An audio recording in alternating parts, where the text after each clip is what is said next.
க்ரீமியான டேஸ்டியான சக்கரை பொங்கல் நார்மல் பாத்திரத்தில் எப்படி செய்யறங்கிற பார்த்தலாம். ரொம்பவே டேஸ்ட்டாக இருக்கும். சின்ன சின்ன டிப்ஸுகளோடு வந்து சொல்லியிருக்கேன், ஸ்கிப் பண்ணாமல் பாருங்கள். இதுக்கு பொங்கல் பச்சரிசி எடுத்திருக்கேன். பொங்கல் பச்சரிசி பொன்னி அரிசி ரெண்டுமே வந்து நல்லாயிருக்கும். பச்சரிசியாக எடுத்துகிட்டு 1 கப் அளவுக்கு எடுத்துகிட்டு வாஷ் பண்ணிவிட்டு அதை ஒரு பாத்திரத்தில் சேர்த்துறேன். 1 கப் அரிசிக்கு 4 கப் அளவுக்கு தண்ணி சேர்த்துக்கோங்க.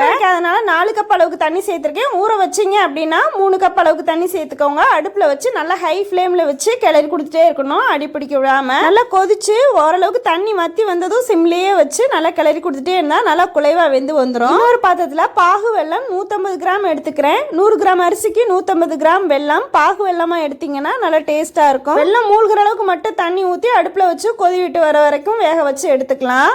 மண் தூசி எதுவும் இருந்துச்சுன்னா வடிகட்டி எடுத்துக்கோங்க. மண் தூசி எதுவும் இல்லை அப்படிங்கறனால வேக வச்ச அரிசி சாதத்தை இதில் வந்து சேர்த்துக்கலாம். அடுப்பண்ணில் சிம்லேயே வச்சுட்டு கிளறி கொடுத்துட்டே இருந்தால் நல்லா கலர் வந்துடும். நல்லா டேஸ்டியாக க்ரீமியாக வந்துடும். கட்டி இல்லாமல் கிளறணும். சாதம் கலர் மாதிரி வந்ததுக்கு அப்புறமா இது கூட வந்து முந்திரி பருப்பு ஏலக்காய் எதுனாலும் சேர்த்துக்கலாம். 1/2 ஸ்பூன் அளவுக்கு நெய்யும் சேர்த்துட்டு ஒரு தடவை கிளறி இறக்குனா அவ்வளோதான் சக்கரை பொங்கல் தயாராகிடும். இன்ஸ்டண்ட்டாக இதே மாதிரி வந்து ட்ரை பண்ணி பாருங்கள். கண்டிப்பாக சூப்பராக இருக்கும், நல்லா டேஸ்டியாகவும் இருக்கும். செஞ்சு பார்த்துட்டு எப்படி இருந்துச்சுன்னு கமெண்ட்டில் சொல்லுங்கள். வீடியோக்கு ஒரு லைக் கொடுத்துட்டு சேனலையும் ஃபாலோ பண்ணிக்கோங்க.